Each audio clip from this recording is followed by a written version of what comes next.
கண்மணி, போதுமா நீ நடத்தின நாடகம். உன்னை நாங்க யாருமே சரியா புரிஞ்சுக்கல.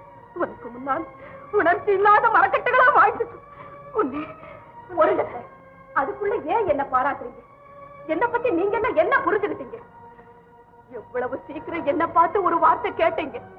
இந்த டாலர்ல யாருடைய உருவத்தையே வச்சு அழுதுகிட்டு இருக்கேன்னு சொன்னீங்களே. இப்ப பாருங்க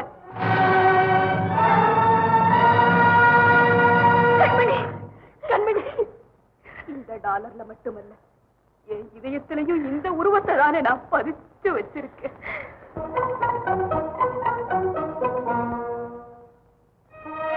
அத்தை, இவரை பத்தி என்ன பத்தி நீங்க தான் ஒரு மாதிரியா நினைச்சீங்க. அது எனக்கு புரியாத விஷயம் இல்லை. இருந்தாலும் நான் பொறுத்துக்கிட்டு இருந்தேன். இப்ப சொல்றேன், இவர் எனக்கு தாய் வழியில நெருங்கின சொந்தக்காரர். இவருடைய மனைவி, இவருக்கு தம்பி.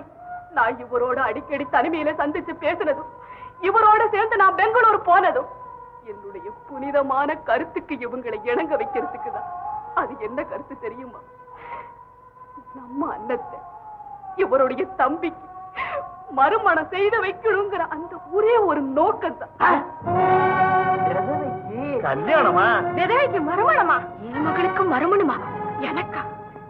என்னப்பா இது? நான் கனவுல எதிர்பார்க்காத எதிர்ப்பு நான் நினைக்காத இடத்துல இருந்து புறப்படுது. இது அவ்வளவு சுலபமா நடக்கக்கூடிய காரியம் இல்லைன்னு நான் அன்னைக்கே சொன்னேன் அம்மா. எப்படிங்க நடக்கும்? இதுக்குதான் எங்க கிட்ட எல்லாம் எதுவுமே சொல்லாம இங்க அழைச்சிட்டு வந்தீங்களா? அங்க என்னமா நான் சின்ன வந்துட்டான். இது என்ன கொடுமை? விதவைக்கு மறுமணமா? மறுமணம் ஏன் நிக்கிறீங்க? வாங்கடு போலாம். அம்மா பெரிய மனுஷங்களா, கொஞ்சம் நில்லுங்க. 3 மாசம் என் புருஷனை விட்டு நான் பிறந்த வீட்டுல வந்து இருந்தப்ப ஊரையே திரட்டிக்கிட்டு எனக்கு புத்திமதி சொல்ல வந்தவங்க நீங்க தானே. என்ன சொன்னீங்க நினைவிருக்கா? புருஷன் மனைவியை விட்டு 50 வருஷம் பிரிஞ்சிருக்கலாம். மனைவி புருஷனை விட்டு 3 நாள் தனிச்சிருந்தாலும் பழி வந்து சேரும். அதுலயும் உன் வயசு பொண்ணுங்க தனிமையா இருக்கலாமான்னு அழுத்தம் திருத்தமா பேசுனீங்களே. அப்படி எல்லாம் உபதேசம் செய்த நீங்க தானா இந்த 16 வயசு பொண்ணு காலமெல்லாம் தனிமையா தான் இருக்கணும்னு நியாயம் சொல்ல வந்திருக்கீங்க? இது என்ன நியாயமோ? உலகமே இது என்ன நியாயமோ?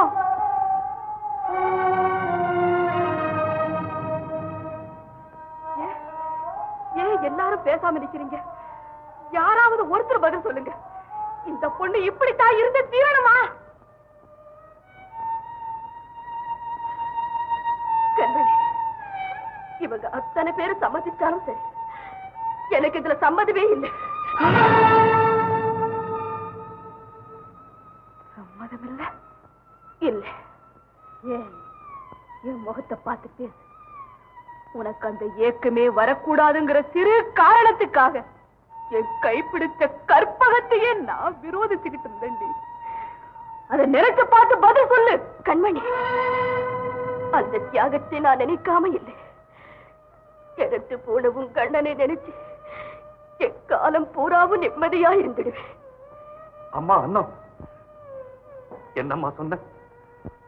இறந்து போனவனை பெத்தவம்மா நான். 20 வருஷ காலம் அவனை வளர்த்தவம்மா நான். அவனோடு பிறந்து வளர்ந்த ரத்த கலப்புள்ளவம்மா கண்மணி. எங்க 2 பேருக்கு இல்லாத பாசமும் நினைவுமா அவனோடு ஒரு நாள் கூட வாழாத உனக்கு இருக்க முடியும்? அம்மா, கேட்கறதுக்கு நல்லாதாம்மா இருக்கு. இது ஒத்துக்க வேண்டாம். என்னங்க எல்லாம் தெரிஞ்ச நீங்களுமா இப்படி பேசுறீங்க? ஒருத்தனோட வாழணுங்கிறதானே நம்ம பண்பாடு. நாங்களும் அதை தானம்மா சொல்றோம். ஒருவனோடு வாழ கொடுத்து வைக்காத உங்க பொண்ணு ஒருத்தனோடு வாழட்டும்னு தாம்மா சொல்றோம். அம்மா, எனக்கு இதுல சம்மதமே இல்லை. அப்பா, வாங்கப்பா போலாம். நீங்க புறப்படுங்கப்பா, புறப்படுங்க. என்னம்மா? அவன் மறந்துட்டாப்பா. நீ சிரிச்சா நான் சிரிப்பேன், நீ அழுதா நான் அழுவேன். நீ இறந்து போவேன்னு தெரிஞ்சா அதுக்கு முன்னாலேயே நான் போயிட வேண்டியன்னு அவளுக்கு வாக்குறுதி கொடுத்தப்பா. அப்பா, அவன் தனக்கு வாழ்க்கை வேண்டான்னு சொல்லலப்பா, எனக்கும் சேர்த்து வேண்டாங்கிறாப்பா. பரவாயில்லப்பா, பரவாயில்ல. அவ கணவன் இறந்து விதவையா இருக்கா.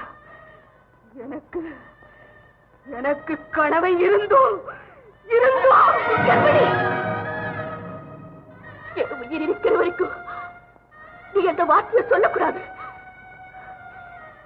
நீ வாழணும் கண்மணி, நீ வாழணும். அண்ணு, அண்ணு, உன்னை வாழ வைக்கதாண்டி நான் எல்லாருகிட்டையுமே கெட்ட பேர் எடுத்துக்கிட்டேன். ஏன் நீ வாழணும், நீ வாழறத நான் பார்க்கணும்.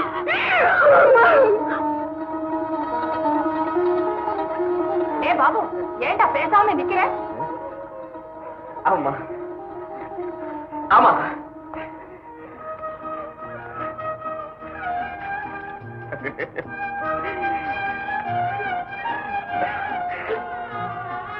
அண்ணா பிடிமா போடு. ஏமா தயங்குற? அம்மா, கண்மணி, அம்மா.